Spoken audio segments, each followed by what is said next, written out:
Hello guys, welcome back to Global Happenings today. The family of Nnamdi Kanu, detained IPOB leader, are fast losing their patience considering the fact that they had entered into an agreement with Bola Tinubu's family, precisely his son, before the father came on board. And you get to hear exactly the position of things. That's what actually transpired. Don't forget that before now there had been this grapevine that Nnamdi Kanu was going to be released. Some had said that before Christmas he will be released, but right now as you're talking, we are in 2025 and he's still languishing in the DSS detention. It has triggered a lot of reactions from different quarters, but the president has never mentioned his case even up till now, and we've not heard anything. And that's why the family are losing their patience, at least for one reason, which they have rolled out, which serves as an agreement between Bola Tinubu's family and IPOB. I'm going to give you full details of what the brother of Nnamdi Kanu had to disclose. According to the news, the family of detained indigenous people of Biafra, IPOB leader Nnamdi Kanu, has accused President Bola Tinubu of failing to honor a pre-election agreement allegedly brokered by his son, Sheyi Tinubu.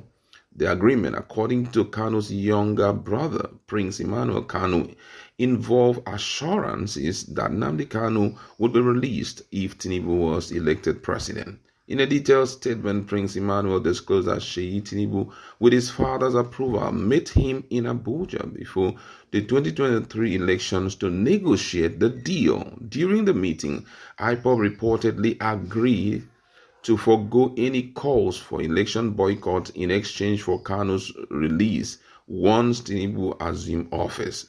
According to his what I quote, says Sheyi confirmed to me that his father sanctioned the meeting and that any agreement we reach would be binding on the then candidate Bola Tinubu. That was what Prince Emmanuel said. He further claimed that Tinubu's public statement during his campaign in Owerri reiterated this commitment. He said at the end, IPOB did not call for election boycott despite having the capacity to do so. IPOB also made sure that discordant voices urging election boycott were overcome because election boycott would not reflect well on the reputation of a global movement that prides itself on adherence to democratic tenets. It therefore defies logic that nearly 2 years after President Tinubu assumed the mantle of leadership in Nigeria, my brother is still in detention despite not having any charge against him.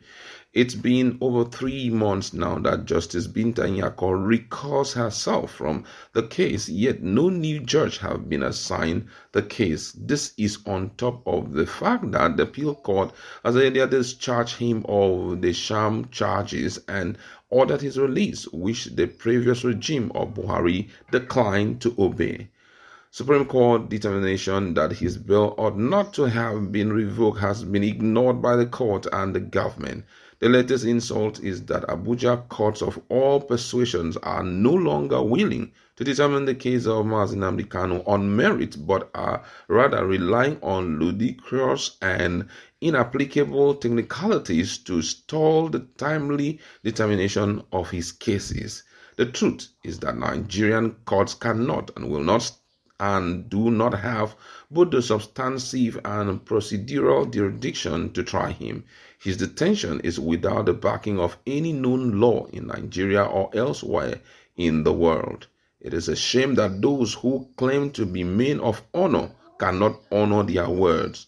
Kanu's continued detention, he argued, violates Nigerian and international laws, stressing that there is no legal basis for his incarceration. The family urged President Tinubu to honor the alleged agreement and end the prolonged determination of the IPOB leader.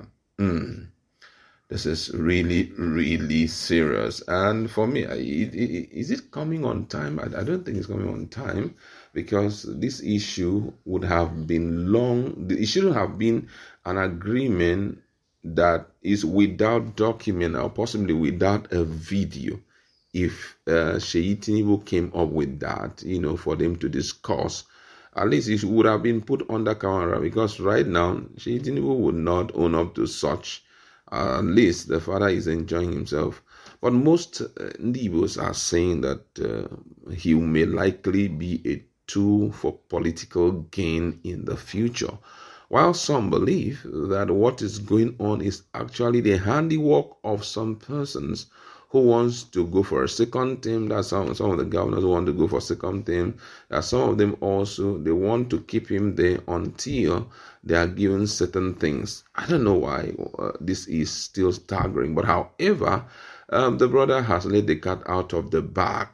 I don't know what the position of the president will be if this kind of case filter into his case, considering the fact that he, according to Prince Emmanuel, the authority was extended to IPOB, or the agreement was extended to IPOB, which they align with it. My colleague is in the house, and this is quite and a very interesting news. What's your standpoint in respect to this kind of info being leaked out? Do you think that there was such an agreement?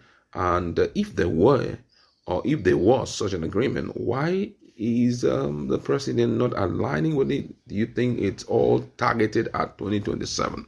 Well, let's tell ourselves the truth. When it comes to politics, all is fair. And one would expect anyone to do the same. When, if you check the last elections, it was really closely, it was a close one, and so whatever way, whatever tactics you can apply to get the day, I think it was just fair. And then to let's set the record straight. You had a deal with Sheyi Tinubu. Sheyi Tinubu was not on the ballot. The person that was on the ballot was the father, Bola Ahmed Tinubu. So having a deal with the son is like having a deal with the son. He holds no political position. He holds no political influence. He is not elected by the Nigerian government, by the Nigerian people. So he has no say in things that have to do with the Nigerian politics. If you're saying that Sheyi Tinubu should show some empathy and probably use his influence as a son to beg the father, okay, that's probably understandable. But don't say that you had an agreement on behalf of the father. The father is not deaf, he's not dumb, he's not dead either. So why would he go into such agreement? Except, of course, at this rate, they can't really fault Bola Ahmed Tinubu, because whatever it is would have been a case of, yes, you're coming in, but can we get to see your father? Exactly. Your father, yes, you're being overzealous here. You're being a young man trying to be, overzealous. Bring your father into the picture and we'll have a deal, because that's the person on the ballot. Yeah. Right now, Bola Ahmed Tinubu will deny. If there's anything like that, say, what is deny? There was no agreement between me and you. If you have any agreement with my son, then go and deal with it. And if he says he has any authority, let him use authority. As much as I know, Sheyi Tinubu has no authority, both as in legally known, politically known, both in legal palace or even the security palace. It's just the son. And there's no portfolio that says the son of the presidency occupies this. So that makes it very frustrating. Whatever it is he just played, unfortunately, he did not allow, he didn't play it accurately. There's no agreement signed, and even if it is signed, it's just between son and some set of group of persons, unfortunately. They would have made sure, whether by a camera effect or not. Now, for you to be hearing this, they must have been a bit frustrated because they were expecting something to be speedy. And the young man is not coming up with anything, if truly this is the agreement they have. But for Nnamdi Kanu's brother to come up with this, surely there must have been something like that. He wouldn't have called the name of the presidency's son if there was no such agreement, at least something that looks like it. But unfortunately, there's no legality to it, unfortunately. And Bola Ahmed Tinubu is not binded by that agreement. That's the word. There's no legality to it.